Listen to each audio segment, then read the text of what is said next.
بعد شفاء أول مريض بالسكر من النوع الأول في العالم، دكتور في جامعة هارفارد بيقول سيتم القضاء على داء السكري خلال 5 سنوات. ده كان خبر طلع في اليوم السابع من مدة بسيطة. النهاردة هو موضوع حلقتنا. أهلا بيكم في حلقة جديدة من رضوى ورضوى، برنامج بودكاست هدفنا فيه تبسيط العلوم ونشر الوعي الصحي. معاكم رضوى عويشة، ورضوى شرف. دكاترة في كلية صيدلة، وحلقتنا النهاردة هنتكلم فيها عن هل فعلا في شفاء تام من مرض السكر ولا لا. خلينا نبدأ الأول نتكلم على مرض السكر. هو في نوعين من مرض السكر، في النوع الأول أو نوع السكر الأطفال، وفي النوع التاني اللي هو السكر اللي عادة بيجي للكبار في السن أو أكبر شوية في السن.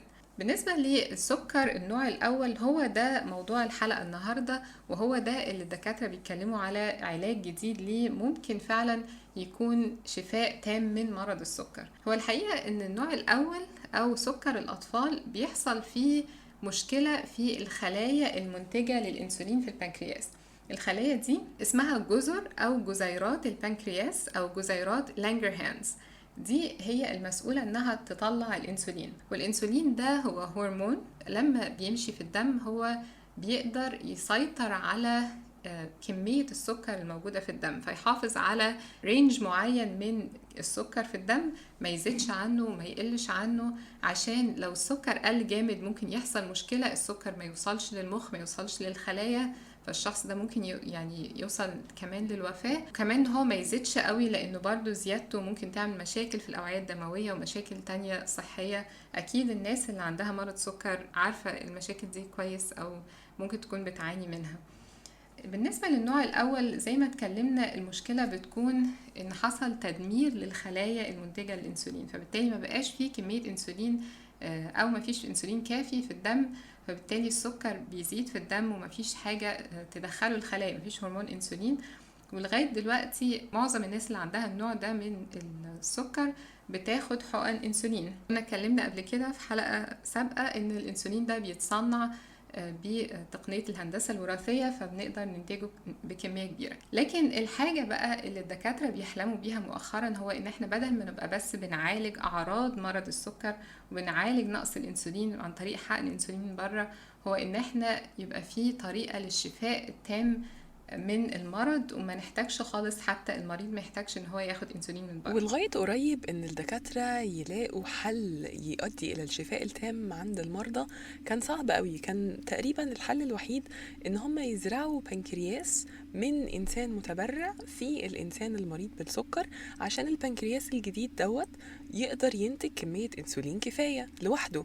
يا اما طبعا يزرعوا العضو كله، البنكرياس كله، او زي ما رضوى كانت بتقول دلوقتي يزرعوا الخلايا المنتجة للانسولين اللي هي جزر البنكرياس. لكن دي حاجة صعبة جدا، لأن أولا لازم نلاقي متبرع مستعد أنه يتبرع بالبنكرياس أو حد متوفي حديثا ومتطابق مع الشخص اللي محتاج البنكرياس، وليها بقى أعراض جانبية كتيرة. أي عملية كبيرة بننقل فيها عضو من شخص لشخص ممكن ينتج عنها مضاعفات تفوق في بعض الأحيان المضاعفات اللي ممكن تحصل بسبب مرض السكر. عادة الشخص ده اللي ممكن ناخد منه بنكرياس بيكون شخص زي ما قالت رضوى متوفى حديثا، وده لازم يكون حصل وفاة دماغية بس يكون القلب لسه شغال.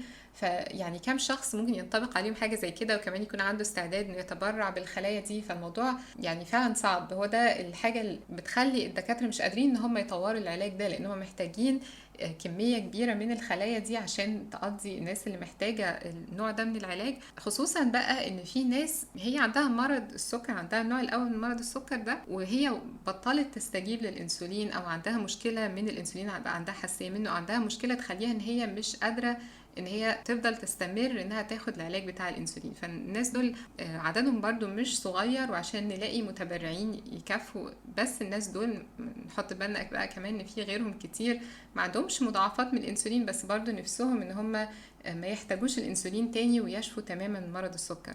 وده اللي خلى الدكاترة العلماء والأطباء يبدأوا يفكروا في العلاجات المبنية على خلايا جذعية. نيجي بقى للعلاجات الجديدة دي، لأن هي فعلا تقدر إن هي تعمل طفرة في طريقة علاجنا لمرضى السكر.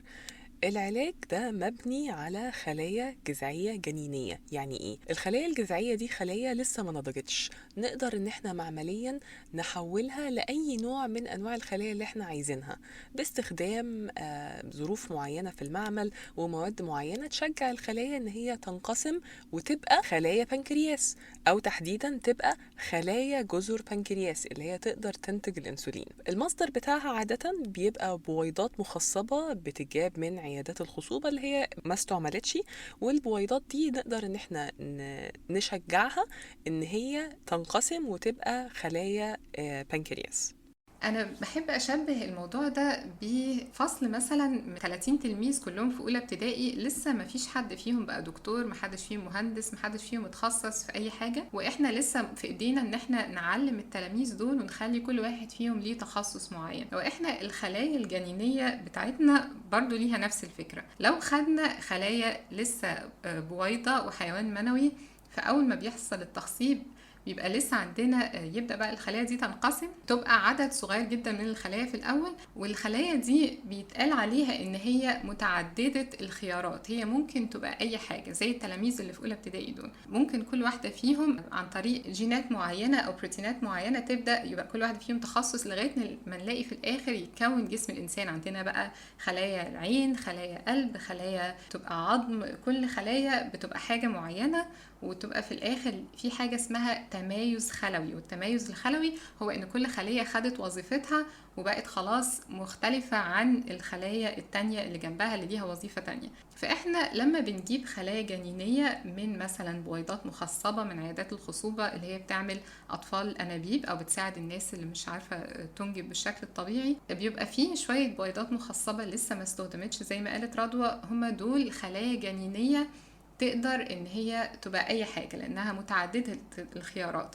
فهي دي فكرة الخلايا الجذعية. الخلايا دي بقى نقدر نخليها تعمل تمايز خلوي وتبقى في الاخر خلايا بنكرياس، عن طريق ان احنا نحط عليها حاجات معينة. طبعا بتاخد سنين طويلة ان الدكاترة يقدروا يطوروا البروتوكول اللي يخلينا نوصل من خلايا متعددة الخيارات لخلايا بنكرياس، خصوصا تبقى خلايا جزيرات البنكرياس اللي بتطلع انسولين. طبعا هي الفكرة نظريا حلوة جدا. السؤال بقى، هل نقدر نطبقها فعلا ونستخدمها في مرضى السكر اللي محتاجين انسولين، محتاجين يبقى عندهم خلايا تنتج انسولين بحيث ما يبقوش معتمدين عليه من بره؟ هنا بقى هنبدأ نحكي حدوتة شركة فيرتكس، شركة أمريكية مقرها في بوسطن، بيحاول تطور العلاجات دي لمرضى السكر. هم كان عندهم نسختين من العلاج ده، احنا هنتكلم على أول نسخة اسمه 880، وبعد شوية هنتكلم على النسخة الأحدث منه. نبدأ بالنسخة الأولانية. النسخة الأولانية دي من سنتين بالظبط ادوا أول شخص النسخة الأولانية من العلاج. ببساطة زي ما رضوى قالت، هم بيكتروا الخلايا اللي دلوقتي شجعوها ان هي تبقى شبه خلايا جزيرات البنكرياس، وادوها في وريد من الأوردة اللي بتغذي الجسم علشان الخلايا دي تتوزع وتروح في الآخر للمنطقة بتاعة الجسم اللي فيها البنكرياس عشان تبدأ تطلع انسولين لوحدها. المريض الأولاني اللي جربوا فيه الحكاية دي كان عنده 64 سنة، وهو بيحكي بالظبط ان هو لما ساب المستشفى راح وقاس السكر بتاعه. خلينا فاكرين قبل ما ياخد العلاج دوت هو كان معتمد على الانسولين تماما، فهو لما ساب المستشفى راح قاس السكر بتاعه. لما قاس السكر بتاعه هو بيقول ده كان ممتاز 100. هو ومراته راحوا اخدوا وجبة، والمفروض في العادي بعد ما بياخد وجبة يدي لنفسه انسولين، ده الكلام ده قبل العلاج. بس هو بيقول بعد ما اخد العلاج ده اليوم اللي خرج فيه من المستشفى السكر بتاعه فضل في المستوى الطبيعي بتاعه حتى بعد ما أكل. فده مؤشر طبعا كويس جدا. مع الوقت بقى اكتشفوا ان المريض دوت بقى مش محتاج انسولين تماما سنة بعد العلاج، ولغاية الوقت ده ما كانش محتاج انسولين تماما. بس هو في عيب خطير اكشولي، ان هو المريض دوت اخد خلايا جنينية جذعية شجعناها ان هي تبقى جزر بنكرياس، بس الخلايا دي غريبة عن جسمه، صح؟ لان اكيد الجنين اللي منه تاخدت الخلايا دي وشجعناه ان هي تبقى جزر بنكرياس، الجنين دوت ما كانش يقرب للمريض بتاع السكر اللي اخد العلاج. فاحنا جسمنا لما هيشوف حاجه غريبه داخلاله، حتى لو هي خلايا جزر بنكرياس بس هي شكلها غريب، الجهاز المناعي هيعمل ايه؟ هيبدأ يهاجمها طبيعي، شايفها حاجة غريبة. فالحل ايه بقى؟ احنا طبعا مش عايزين المريض جهاز المناعة بتاعه يهاجم العلاج اللي احنا بنديهوله. فالحل للأسف ان احنا ندي ادوية مثبطة لجهاز المناعة تمنعه ان هو يهاجم العلاج اللي احنا بنديهوله. ده بيفتح لنا مشاكل احنا في غنى عنها. طبعا هي الأدوية المثبطة للمناعة دي بتبقى جزء مهم من البروتوكولات العلاجية اللي بتتضمن نقل أعضاء أو تتضمن نقل جزء من حد غير الشخص نفسه، يعني مش خلايا متاخدة من الشخص نفسه المريض، لا متاخدة من حد تاني. فهي يعني ناس كتير ممكن تبقى عارفة الموضوع ده، ان ما بنثبط المناعة ده بيفتح مشاكل تانية، ممكن يبقى فيه مجال للإصابة بالعدوى. يعني احنا جهاز المناعة ده شغلته هو الجيش المسؤول عن حماية الجسم. فتخيلوا بقى ان احنا مسكنا الجيش ده كتفناه، احنا ادينا دواء عشان يكتف الجيش وعشان يخلي يثبط المناعة ويهبطها، يخليها ما تقدرش انها تهاجم العضو الجديد او الخلايا الجديدة. بس طبعا النتيجة بقى بنلاقي المرضى دول ممكن يبقى عندهم عدوى كتير، ممكن اي حاجة بسيطة تعمل لهم مشكلة، تعمل لهم عدوى، ممكن لا قدر الله يحصل وفاة بسبب العدوى. ان احنا هو الشخص ده ما عندهوش اصلا اي طريقة انه يقاوم المناعة الا ان هو ياخد مضادات الحيوية او مضادات الفطريات او ادوية زي كده. فالنتيجة طبعا انه ممكن يلاقي نفسه دخل في مشكلة تانية على المدى البعيد ممكن تعمله مشكلة. فطبعا ده بيحتاج يعني انه يبقى فيه موازنة، هل الشخص ده فعلا مش قادر يعيش بالانسولين، فهل الحل الوحيد ان هو يضطر يستحمل مثلا ادوية مثبطة للمناعة؟ فده بيعتمد على حالة المريض وهو يقدر ان هو ياخد ايه وما ياخدش ايه، او يستحمل ايه وما يستحملش ايه. بس طبعا الدكاترة بيفكروا في النوع ده من العلاج عشان قدام شوية ممكن يكون في طريقة تانية ما تحتاجش ان المريض ده ياخد ادوية مثبطة للمناعة. وفعلا يا رضوى هو ده اللي العلماء في شركة فيرتكس عملوه. يعني لما لقوا نتائج مبشرة جدا للنسخة الأولانية من العلاج، حسوا ان ممكن هم يطوروا منه اكتر بحيث المريض ما يضطرش يبقى على أدوية مثبطة لجهاز المناعة، بس في نفس الوقت يستفيد من الخلايا الجديدة اللي بتطلع انسولين في جسمه. فهننقل دلوقتي على النسخة التانية من العلاج اللي هم طوروها، نسخة نسميها 264. تفرق ايه بقى عن النسخة القديمة؟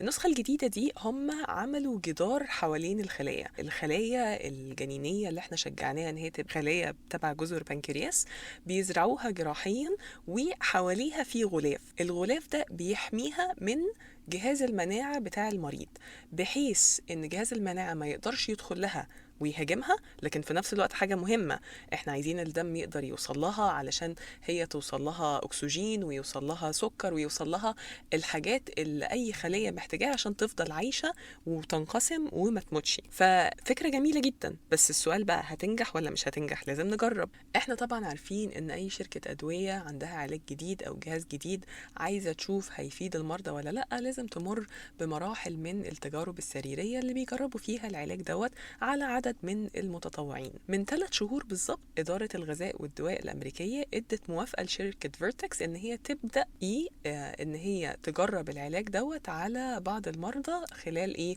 تجارب سريرية. ومن شهر أعلنوا بعض النتائج المبدئية للأبحاث بتاعتهم في مؤتمر الجمعية الأمريكية لمرض السكر. طبعا الكلام ده كله جديد جدا، فإحنا هنقول لكم نبذة مختصرة عن النتائج اللي حاليا اتنشرت، لكن خلينا عارفين إن إحنا محتاجين نتابع الموضوع مع الوقت، لان عايزين نشوف المرضى دول فعلا هيتحسنوا ولا لا. بس ايه النتائج المبدئية بتقول ايه؟ جربوا العلاج النسخة الجديدة ده على 6 مرضى.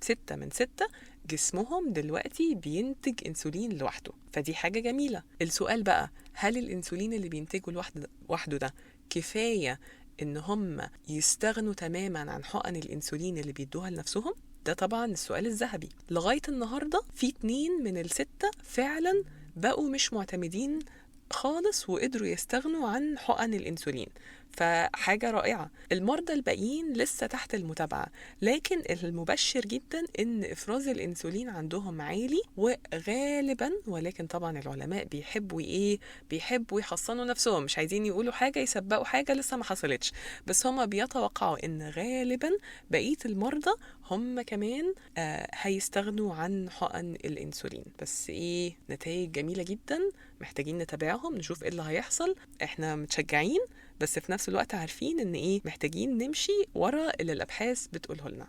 طبعا طفرة كبيرة جدا في العلاج، يعني يكون في الفكرة دي نفسها، ان احنا بدل ما احنا بس بنحاول نعالج الاعراض، ان احنا فعلا نوصل لحاجة يحصل بيها شفاء تام للمرضى اللي عندهم سكر، خصوصا ان هم مثلا بيبقى عايشين طول حياتهم فعلا معتمدين على حقن الانسولين. بس مهم زي ما قالت رضوى ان احنا نتابع البيانات والافيدنس والادله، ونشوف الابحاث وصلتنا لايه والتجارب وصلت لايه. بس هي فعلا تعتبر خطوه كبيره على طريق ان شاء الله شفاء من مرض السكر. بس مهم نعرف انه الخلايا الجذعيه دي او العلاج اللي بنتكلم عنه ده مش معمول عشان النوع التاني من السكر اللي هو النوع اللي بيجي عاده للكبار، لانه النوع ده بيكون فيه الخلايا اللي هي الجزيرات البنكرياس او جزيرات لانجرهانز بتطلع انسولين بشكل طبيعي، لكن المشكله عاده بتكون ان الخلايا مش مستجيبه للانسولين.